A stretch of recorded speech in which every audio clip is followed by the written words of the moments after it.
Last time I was at a Mission Impossible screening, I was absolutely starving. Many of you remember this review well. A fact that I think likely influenced my opinion on Mission Impossible Dead Reckoning, Part 1.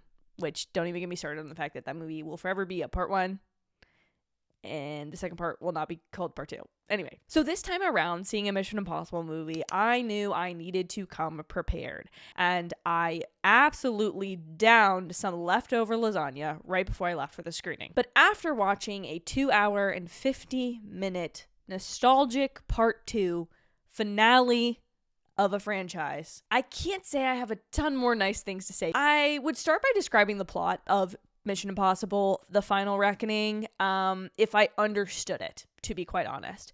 Basically, AI is the bad guy. It's about to take over the world until Tom Cruise and only Tom Cruise can stop it. And shockingly, in this movie, he's doing it all shirtless, the saving of the world. But if I was a 62-year-old man that looked that good shirtless, then I'd probably be doing the exact same thing in the finale to my film franchise. Regardless, I can't deny that this movie is a lot of fun. When the mission is always impossible, there is a little part of your brain that kind of checks out. Except for when the Mission Impossible becomes Mission Ridiculous, which is kind of what I feel happens in this movie. Listen, I'm all for high stakes. I'm all for death-defying stunts. In fact, the last movie really did that with its marketing. It said, here is the stunt that Tom Cruise did himself. Go see the movie to see the full thing and see it in action. I can get behind that kind of thing. But when I know that basic physics and human physiology cannot withstand literal sequences of this movie, I really have a hard time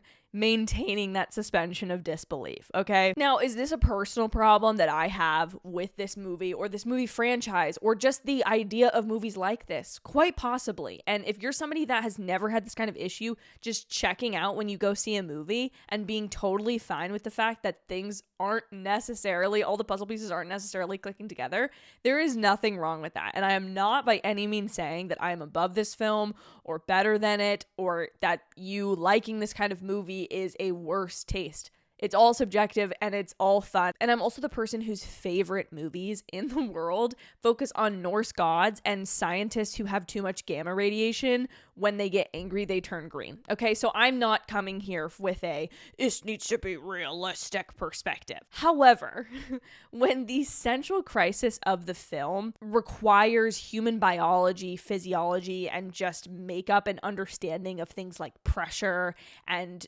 lung capacity, I'm sort of out. Regardless of the fact that it would take so many rewatches to just kind of get to the understanding that Ethan Hunt's body is built different, as we all know, it would take me so many more explanations and deep dive videos. Probably Christopher Nolan would have to break it down for me what the actual conflict with the AI is here and what the goal in the finale, the climax of the movie actually is. I've talked with my husband about this the entire drive home from the theater, and both of us could not figure out exactly why certain devices were needed, why timing was an issue at certain points, and just kind of didn't understand the general need and or process of the literal resolution of the film beyond the fact that the stakes were high, it was really intense, and only this specific team could do this. It's not that I dislike the fact that the technology in this film is merely hypothetical. Again, I point you to Norse gods and to gamma radiation scientists,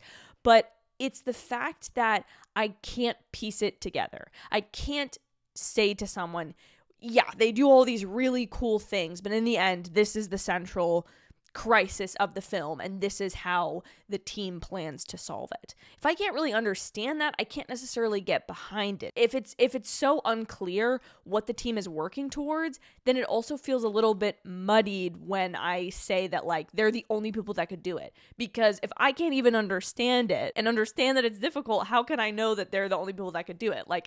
This movie is starting to make me think that maybe the premise of this being the only people that could do it is literally impossible. But there's cool stunts, right? And this is probably my biggest critique of this film. And again, I do say this was a fun movie. I did have a good time with it and I wasn't starving. So it gets all those points in its pros column. But the stunts are why you go see a Mission Impossible movie, nay, why you go see a Tom Cruise movie. However, for this to be the finale of a franchise, mind you, that has been running for nearly 30 years. been in the zeitgeist, been making movies. Tom Cruise is like, I feel like known most specifically for this franchise. This is his Infinity Gauntlet, right? And this is the last stone being put in it.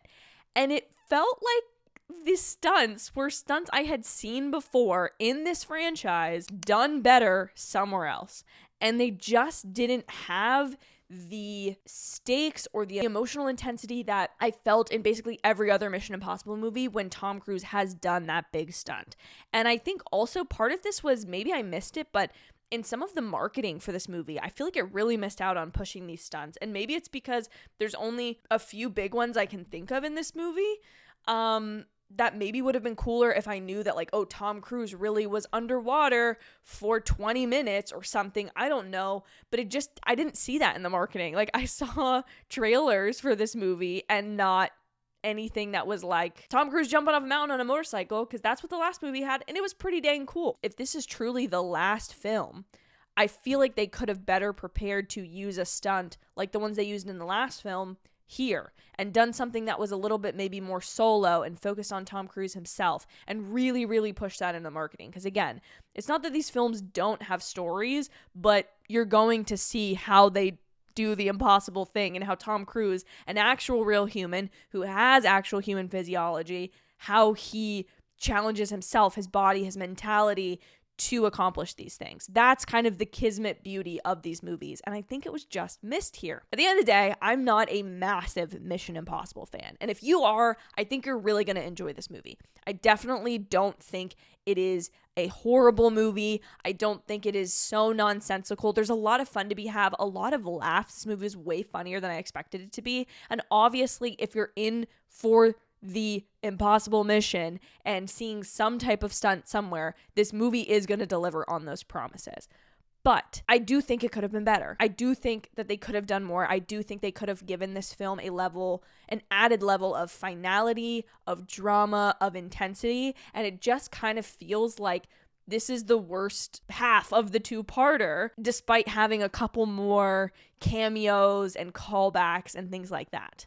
But it is summer, it's getting hotter outside, and if you are simply trying to find some AC, some popcorn, and a Coke slushie, Mission Impossible Final Reckoning is not going to do you wrong. Thank you guys so much for watching this review. I will be back very soon with another video. Some reviews and recommendations are coming your way, so make sure you hit the subscribe button so you don't miss it.